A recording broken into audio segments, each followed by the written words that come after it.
Hi guys, this is Anushka and स्वागत करती हूँ आप सभी लोगों का रिसर्च एक्स ब्यूबेन में, जहाँ हम मोस्टली बात करते हैं exploring the field of research and research in the sense कि in this world of now जहाँ पे जॉब मार्केट काफ़ी ज़्यादा अभी फ्रेजाइल चल रहा है, काफ़ी सारे मैसिव ले ऑफ चल रहे हैं। इट्स वेरी मच इंपॉर्टेंट कि आप अपने स्किल सेट के साथ साथ अपने फील्ड्स को भी एक्सप्लोर करो। एंड यहाँ पे रिसर्च इज़ यहाँ पे एक बहुत आई गेस एक तगड़ा कंपटीशन देता है टू अदर फील्ड्स, क्योंकि ये जगह ही ऐसी है जहाँ पे आप अपनी स्किल्स को भी निखार सकते हो और इनमें जॉब अपॉर्चुनिटीज़ भी तलाश सकते हो। दूसरा डोमेन जिस पे मैं आज मैक्सिमम बात करने वाली हूँ, that is all about your mental health status. Mental health के केस में ना हम बहुत सारे मोटिवेशनल शोज़ देखते हैं, वीडियोज़ देखते हैं टू स्टे मोटिवेटेड, या हमें कई बार ऐसा लगता है दैट हमारी लाइफ रुक सी गई है, बहुत ज़्यादा स्टैगनेंट हो गई है, हमें कुछ नहीं पता है कि आगे क्या होगा, क्या कर सकते हैं, कुछ चीज़ें इवन आउट ऑफ कंट्रोल चली जाती हैं। बट ऐसे टाइम पे ना सबसे ज़्यादा इम्पॉर्टेंट जो आई पर्सनली प्रेफर, मतलब मेरे पर्सनल एक्सपीरियंस के हिसाब से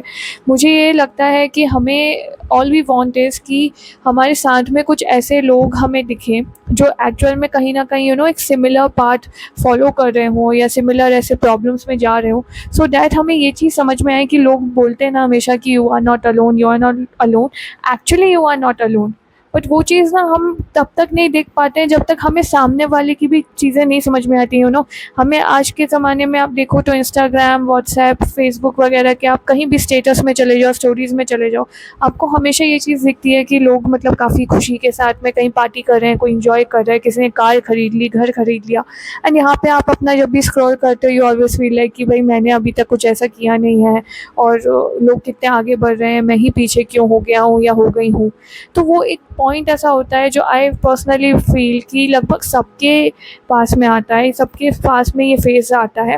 एंड इस फेज़ से गुजरने के लिए सबसे इम्पॉर्टेंट ये चीज़ होती है कि यदि आपके पास में ये टूल है कि आप इंस्टाग्राम पे स्क्रॉल कर कर के you can just figure out कि लोग मतलब कैसे खुश रह रहे हैं, कैसे आगे बढ़ रहे हैं, क्या वही सेम चीज़ हम आसपास में अपनी ऐसी कम्युनिटीज़ बिल्ड करके नहीं देख सकते कि आपको जहाँ ये लग रहा होगा कि भाई मेरी लाइफ ही सबसे ज़्यादा टफ है या वाई मी, मेरे साथ ही ऐसा क्यों होता है, आप यही चीज़ जब आपके साथ वाले लोगों के साथ देखोगे, even irrespective of the age groups, क्योंकि आज के टाइम पे एक 50 ईयर के लोगों का ले ऑफ हो रहा है जो इतने ज़्यादा एक्सपीरियंस्ड होते हैं, स्किल्ड होते हैं, उनके साथ में प्रॉब्लम्स हो रही हैं। तो कहीं ना कहीं वी रिक्वायर कि हमारे साथ में एक काइंडनेस बनी हो, एक काइंड कम्युनिटी, एक काइंड सोसाइटी हो, जिसके थ्रू हमें एटलीस्ट ये अप्रिशिएट करने का मौका मिले कि you are not actually alone in this. And हो सकता है कई बार तो हमें ये भी अप्रिशिएट करते बनता है कि भाई सामने वाले की प्रॉब्लम से मतलब इतनी खतरनाक कई बार होती हैं कि हमें लगता है कि हमारी प्रॉब्लम तो फिर भी इसके सामने कुछ नहीं है। तो आई पर्सनली प्रेफर कि मैं उस सेक्शन को, उस सेट ऑफ सोसाइटी के पास का एक एक आईना बनना चाहती हूँ, या मैं ये बोल सकती हूँ कि मैं इस चैनल के थ्रू अब सब लोगों के पास इस तरीके से रीच आउट करना चाहती हूँ कि इंस्टेड ऑफ कि हम कमेंट में किसी को गाली दें या किसी को सुपीरियरिटी कॉम्प्लेक्स दिखाएं कि भाई हम इतने आगे आ गए, तुमने क्या किया, तुमने क्या किया, आई पर्सनली प्रेफर कि ये एक ऐसा प्लेटफॉर्म होना चाहिए जहाँ पे people should feel free to cooperate with each other. And even कहीं ना कहीं यदि आप कोई बहुत ज़्यादा प्रॉब्लम में हो, आप एनोनिमसली अपनी स्टोरी शेयर कर सकते हो मेरे साथ, मेरे यूट्यूब चैनल पे, या फिर इवन कमेंट्स में तो बहुत मुश्किल ही होगा, सो आप मुझे मेल कर सकते हो, मेरी मेल आईडी डिस्क्रिप्शन में मिल जाएगी, and I can share your story anonymously, ताकि किसी को आपका नाम या आपकी जगह कुछ भी पता ना चले। एंड ऑफ कोर्स हम और भी मतलब जितने लोग मुझसे कनेक्ट होते जाएंगे हम कमेंट के थ्रू, एंड इवन जो यदि मेरे से रिलेटेड कुछ पर्सनल स्टोरीज़ मैं शेयर कर सकूं, मैं जो आपको बता सकूं कि हाँ you are actually not alone, and आप जितना कोशिश करते हो कि आप अपने आप को स्ट्रॉन्ग दिखाओ, वो दिखाओ, आई फील कि आप लोगों को उसकी ज़रूरत है सबसे पहले, कि आप थोड़ी देर के लिए एक पॉज लो अपने एनवायरनमेंट को लेके और सच में अपने आप को पहले तो एक इंट्रोस्पेक्शन के साथ चलो कि हाँ जो हम कर रहे हैं क्या we are on the right track. तो अगेन अब ये वीडियो काफ़ी ज़्यादा लंबी हो जाएगी, so before I begin with anything I really wish कि आप सभी लोगों का ये साल बहुत अच्छा जाए, एंड जितने आपके स्ट्रेस हैं वो सारे स्ट्रेस चले जाएं। End of course guys please like, share and subscribe करो मेरे चैनल को, एंड यूट्यूब में दूसरा जो मेरा चैनल है ब्यूबेन, उसको भी अपना प्यार देना मत भूलना, एंड ऑफ कोर्स मेरे इंस्टाग्राम पेज को भी फॉलो करना बिल्कुल मत भूलना। चलो तो आज जो हम शुरू करने वाले हैं इस मेंटल हेल्थ चैलेंज में, उसमें सबसे पहला एक सबसे कॉमन प्रॉब्लम होती है overwhelming, getting overwhelmed at work और इवन इन स्कूल और कॉलेजेस। मतलब काफ़ी ज़्यादा प्रॉब्लम तब आती है जब लोगों को ऐसा लगता है, even you can also feel कि आप बहुत ज़्यादा, मतलब आप नींद ले रहे हो, सब ले रहे हो, but still you are feeling tired, no motivation, कोई कुछ करने का मन नहीं करता, लाइफ बहुत ज़्यादा स्टैग्नेंट लगती है। कई बार ऐसा लगता है कि हमें प्रोडक्टिव बनना है पर हम प्रोडक्टिव नहीं बन पा रहे हैं। तो ये वाली प्रॉब्लम जो होती है, ये सबसे ज़्यादा बर्नआउट वाले केसेस में होती हैं, जब आप ज़रूरत से ज़्यादा इतना काम कर जाओ कि एक टाइम के बाद ना आपके दिमाग को चाहिए होता है कि आप थोड़ी देर रेस्ट ले लो, पर वो तब भी काम करता रहता है, करता रहता है। एंड ये चीज़ ऐसी हो जाती है एक टाइम के बाद में कि आपको नहीं रियलाइज़ होता कि you are going through a burnout, पर actually you are going in a burnout. So I personally feel कि जब ऐसे टाइम के मौके आएँ तो बहुत छोटे छोटे से हेल्प, बहुत छोटे छोटे से यदि आप अपने एनवायरनमेंट में या लाइफस्टाइल में कुछ चेंजेस करें तो वो बहुत ज़्यादा मैटर करता है और बहुत ज़्यादा तेज़ी से एक रिज़ल्ट देता है when it comes to mental health issues. तो सबसे पहली चीज़ जो यहाँ पे आती है वो आती है कि जैसे आप लोगों का, बहुत लोगों को मैंने देखा, इवन मैंने भी ये चीज़ अपने साथ ऑब्ज़र्व की है कि प्रोडक्टिव बनने के लिए हम यही कोशिश करते हैं कि हम लगभग we try to do everything. हम हर एक टास्क को एक साथ लेके चलते हैं कि हमें हर दिन में इतना बिज़ी रहना है, इतना बिज़ी रहना है कि हम, मतलब हमारे काम भी ख़त्म हो, हमें अच्छा भी लगे, हमें प्रोडक्टिव भी लगे। पर ज़रूरी नहीं है गाइस कि वो चीज़ ऐसे ही हो जैसा आप सोचो। कई बार यही चीज़ें ऐसी होती हैं जो बर्नआउट्स क्रिएट करने में बहुत ज़्यादा हेल्प कर जाती हैं। एंड मुझे ये लगता है कि भाई आपके साथ में सबसे पहली चीज़ जो आप कर सकते हो ना, वो ये कर सकते हो कि बहुत लोगों की आदत होती है कि वो टू डू लिस्ट बना लेते हैं, इसने स्टिकर्स पे लगा लेंगे, डायरी में बना लेंगे, कैलेंडर में प्लानर बना लेंगे। तो ऐसे बहुत सारी चीज़ें होती हैं। टू डू लिस्ट में ना हमेशा प्रोक्रेस्टिनेशन की प्रॉब्लम होती ही होती है। सो इट्स बेटर कि instead of a to do list आप अपना एक टाइम ब्लॉक कर लो कि हाँ, आपके पास में यदि 10 घंटा आपको काम करना है दिन का, या 10 घंटे आपको पढ़ाई करनी है, या कोई भी आपका ऐसा वर्क है जो आपको लग रहा है कि मुझे 10 to 14 आवर्स लगते हैं, या इवन 8 आवर्स लग रहे हैं, उसके लिए 6 आवर्स लग रहे हैं, तो उस पर्टिकुलर टाइम में आप अपना एक ब्लॉक सेट कर लो। लेट्स से कि आप 1 घंटे में कोई एक पर्टिकुलर टास्क को कर रहे हो, तो वहीं दूसरे घंटे में आप शायद कोई दूसरा टास्क पकड़ो। पर इसमें आपको ये ध्यान रखने वाली बात रखनी पड़ेगी कि जब आप फर्स्ट आवर में कोई काम कर रहे हो तो उस टाइम पे आपको सिर्फ उस टास्क पे ही फोकस करना है। ये नहीं कि आपने 1 घंटे में वो टास्क आप कर रहे हो लेकिन उसके साथ ही साथ आप दूसरे टास्क भी लेके चल रहे हो, या उसका टेंशन रखे हो कि अरे मुझे ये भी करना है, अभी तो ये भी बच गया है, अभी तो ये करना है, वो करना है, वो सब नहीं। क्योंकि उससे ना हमारा मोटिवेशन वहीं पे सबसे पहले ख़त्म होता है, एंड वहाँ पे फिर ऐसा फील होता है कि हम ये कर ही क्यों रहे हैं, हो ही नहीं पा रहा हमसे, या शायद हो ही, या हो भी जाएगा तो you won't feel productive at all.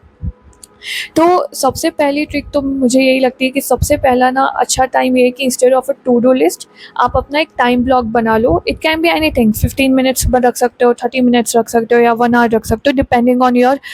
Task and the requirements. इसके अलावा दूसरा जो एक टेक्निक है वो ये है कि learn to say no to the low priority task. Like yes guys, मतलब लो प्रायोरिटी टास्क जो होते हैं ना, उनके साथ ये दिक्कत होती है कि कई बार हमें ऐसा होता है कि हम प्रोडक्टिविटी बढ़ाने के चक्कर में अब सब टाइप के टास्क को ना एक ही दिन में ख़त्म करने की कोशिश करते हैं। कई बार तो ऐसा भी होता है कि आज ही सब कुछ ख़त्म कर लो ताकि कल के दिन में मैं रेस्ट कर लूँगी या कर लूँगा, एंड कल के दिन में आपका थोड़ा टाइम और ज़्यादा ईज़ हो जाएगा। बट ऐसा नहीं होता है। कई बार तो ऐसा भी होता है कि आपने आज कोई टास्क कर लिया, आपको ये लगा कि हाँ अब कल से आप फ्री हो, लेकिन कल फिर कुछ ऐसे प्रॉब्लम आ गई कॉलेज में या फिर आपके ऑफिस में कि आपको अचानक से फिर से एक टास्क असाइन हो गया। और वो तो ऑफिस में तो सबसे ज़्यादा टफ चीज़ यही होती है कि जब आप एक टास्क ख़त्म करके देते हो और सामने वाले को आपने बता दिया मीटिंग में कि आपने ये टास्क ख़त्म कर लिया है, तो वो लोग आपको बिल्कुल भी 1 मिनट भी शांति से रहने नहीं देते हैं। वो आपको फिर कोई दूसरा टास्क पकड़ा देते हैं कि अब आप यहाँ से फ्री हुए तो नेक्स्ट ये। तो हर दिन क्या आप इसी टेंशन में रहोगे? नहीं। सबसे पहली चीज़ तो इन चीज़ों को एलिमिनेट करने का तरीका ही यही है कि जो आपके लो प्रायोरिटी वर्क हैं, जिसमें आपको लगता है कि आप आगे चल के उसको कर सकते हो, तो आप उसको आगे ही चल के करो। ये प्रोक्रेस्टिनेशन में नहीं आएगा गाइस। दिस इज़ समथिंग जो आप लोग अपने मेंटल पीस के लिए कर रहे हो। तीसरी चीज़ है, यस दूसरा ये हो चुका है। तीसरा जो मुझे लगता है कि प्रोडक्टिविटी और बर्नआउट का जो ये रिलेशन होता है ना, थोड़ा सा कॉम्प्लेक्स होता है। बर्नआउट को एलिमिनेट करने का सबसे सही तरीका एक ये भी होता है कि जब आपको बहुत ज़्यादा मतलब हर दिन में एटलीस्ट आधा घंटा अपना मिनिमम एक मी टाइम रखो। Me time in the sense ये आपका एक मेंटल रीसेट का टाइम होना चाहिए, जिसमें आप या तो टहलने जा सकते हो। टहलने का बहुत तरीके हैं भाई, आप ऑफिस में वर्क कर रहे हो, आपके ऑफिस के आसपास में यदि गैलरी है या कॉरिडोर है या गार्डन है, आप थोड़ी देर वहाँ पे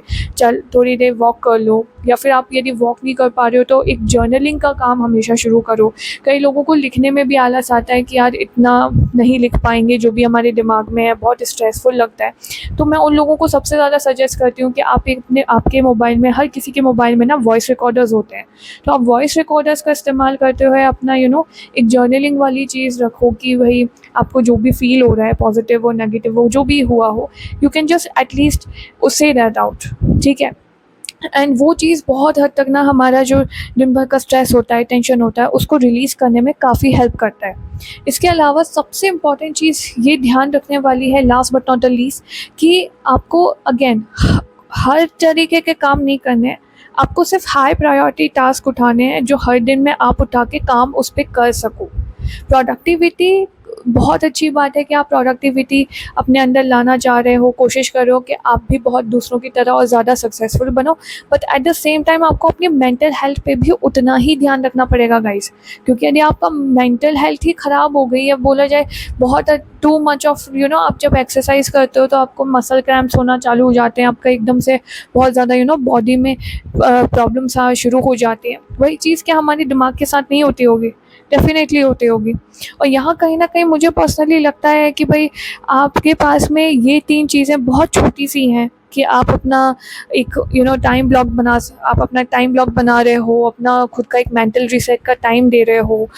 हाई प्रायोरिटी टास्क अलग अलग बना रहे हो, लो प्रायोरिटी को ना कर रहे हो। तो ये कुछ चीज़ें ऐसी हैं जो बहुत छोटी छोटी से ये टेक्निक्स हैं जिसे आप इंकॉर्पोरेट करके बहुत धीरे धीरे अपने छोटे छोटे रिवॉर्ड्स बना सकते हो। तो धीरे धीरे आप अपना कहीं आई फील कि आप एक लैडर जैसे चल सकते हो, एक 1 स्टेप एट ए टाइम पे। एंड उसकी हेल्प से ही बहुत हद तक हमारा ना ये प्रोडक्टिविटी वाला इशू भी रिड्यूस होगा, क्योंकि काम तो आप कर ही रहे हो और आप उसको अप्रिशिएट भी करोगे कि हाँ आप काम कर रहे हो। और साथ ही साथ ये बर्नआउट को भी एलिमिनेट करेगा। ऐसी और भी चीज़ें यदि जाननी है, समझनी है, और भी बहुत सारे टॉपिक्स जो भी आपको ऐसे लगते हैं जिस पे डिस्कशन होना चाहिए, या कुछ और आपके कोई पर्सनल प्रॉब्लम्स हैं, या फिर आप कुछ चीज़ शेयर करना चाहते हैं हमारे साथ में, तो मुझे मेल करना बिल्कुल मत भूलिएगा। और बाकी आप अपना प्यार मुझे कमेंट्स में भी दे सकते हैं। एंड कमेंट सेक्शन में मैं ये चीज़ भी ओपन रखना चाह रही हूँ कि यदि आपको इन सब चीज़ों पे भी कोई डिस्कशन करना है या कोई बात करनी है तो यू आर जस्ट फ्री, आप लोग आ सकते हैं। But I would definitely suggest you guys कि प्लीज़ कमेंट सेक्शन को रिस्पेक्टफुल रखना। एंड आगे के लिए हम और भी टॉपिक्स पे ऐसे बात करेंगे, बट तब तक के लिए stay tuned with me. Bye bye.